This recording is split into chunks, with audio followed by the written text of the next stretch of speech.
Tubahaye ikaze bakunzi ba YouTube channel Ishimwe Official,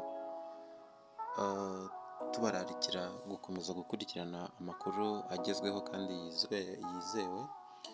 Tukaba muri aka kanya tukaba tugiye kubagezaho amakuru yatangajwe na leta ya Congo, igisirikare cya Congo aricyo FARDC, ku itangazo ryashyize hanze. Tukaba tubashishikariza kuba mwakomeza kuyategera yombi. Hagati aho twabibutsa ko comment, share na subscribe ndetse mukibuka no gukanda ku kazogera ari ibintu by'ingenzi cyane kugira ngo umuyoboro ukomeze waguke kandi amakuru akomeze abagerereho ku gihe. Tutabatindiye rero, dufite umutwe w'amagambo ugira uti FARDC yatangaje ko ihagaritse imirwano kuri M23. FARDC, ingabo za Repubulika Iharanira Demokarasi ya Congo, zatangaje ko zigiye kuba zihagaritse kurwana n'uwo bita umwanzi wabo ariwe M23, ndetse FARDC iravuga ko yamenyesheje Wazalendo nabo ko baba bahagaritse kurwana.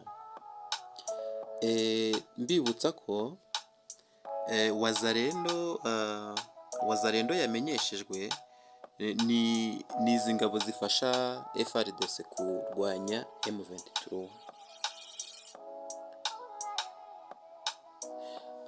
Mu rwego rwo gushaka inzira y'amahoro, bakaba babikoze mu rwego rwo gushaka inzira y'amahoro, nk'uko ku wa gatandatu kuri televiziyo ya Repubulika Iharanira Demokarasi ya Congo mu makuru ya nijoro, umuvugizi w'ingabo ariwe General Maji Silvani Ekenga yavuze ko FARDC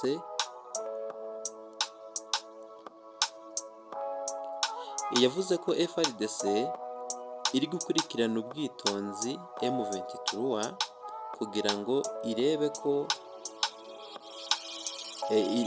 ngo irebe ko yayikura mu gace ka Walikale ndetse n'agace kitwa Kibati. Ubwo uno muvugizi w'ingabo za FARDC yavuze ko aya ni amakuru mu kiganiro yagiranye n'abanyamakuru mu ijoro ryo ku wa gatandatu, avuga ko bagiye kuganiza M23 bakareba ko baba bahagaritse imirwano, ariko nanone M23 ikava mu gace ka Walikale ndetse n'aka gace ka Kibati,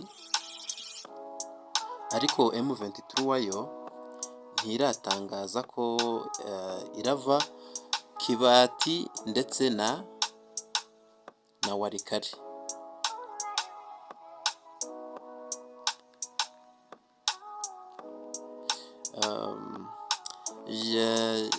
General Maji Silvani Ekenga, umuvugizi wa FARDC, yafashe iki cyemezo mu rwego rwo kwemeza inzira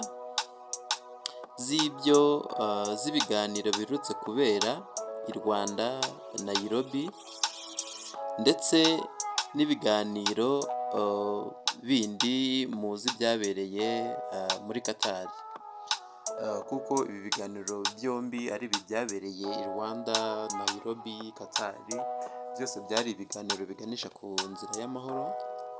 Ubwo generali we akaba ari kuvuga ko leta ya Congo yafashe iki cyemezo mu rwego rwo kugira ngo barebe ko bakurikiza amabwiriza, nubwo hagati aho hari amakuru yandi ari kuvugwa ko kari agace M23 irimo igenda isatira, ari agace gakungahaye ku mabuye y'agaciro. Hagati aho bikaba bishoboka ko yaba ari uburyo bwo kugira ngo itere gutakaza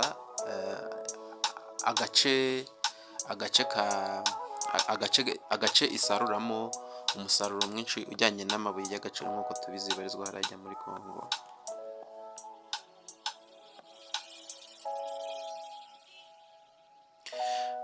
Mu kiganiro n'abanyamakuru cyabaye ku wa gatandatu,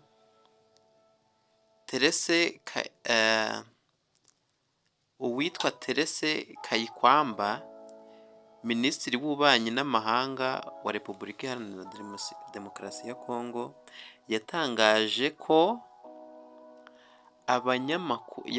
abanyamakuru ko leta yiyemeje guhagarika imirwano mu rwego rwo kugarura. Yatangarije abanyamakuru ko yiyemeje guhagarika imirwano mu rwego rwo kurengera abaturage. Kayikwamba yakomeje avuga ko yafashe umwanzuro wo kuganira n'umutwe wigenga wa M23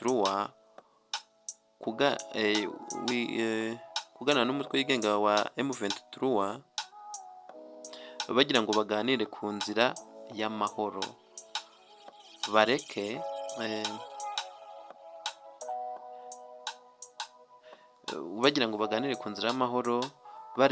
n'uburyo bwo kugira ngo barengere uburenganzira bw'abaturage baherereye muri kariya gace M23 yigaruriye. Minisitiri Kayikwamba yavuze ko kuri ubu bitandukanye no mu minsi yashize. Mu biganiro mu kwa 12 murabizi hari amasezerano ya Repubulika ya Congo yagiranye n'u Rwanda, akaba yavuze ko muri ino minsi ishize kuva aho Repubulika ya Congo igiraniye ibiganiro isinyanye amasezerano na Repubulika y'u Rwanda, hari impinduka kandi zagaragaye. Nubwo izi mpinduka atazivuze, ariko twebwe nk'uko tubizi tuzi ko aribwo urugamba muri ino minsi yashize rwarushijeho gukara, ndetse M23 igenda yigarurira agace. Impinduka ntabwo yabashije gusobanura ngo impinduka zabaye ni izihe, ari ukuba yenda M23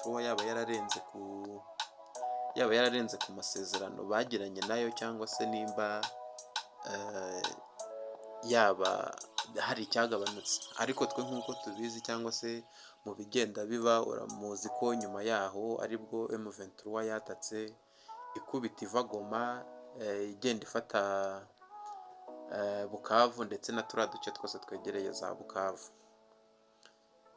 Amakuru yacu rero akaba ari aha agarukiye. Turakomeza tugenda tubaha updates ku makuru agezweho, ari ibivugwa ejo cyangwa se ejo bundi turabaha updates umunsi ku munsi, tubibutsa ko subscribe ari ingenzi, share and comment, tugakomeza kwagura umurongo mugari ndetse tunashyigikira channel ya Ishimwe Official.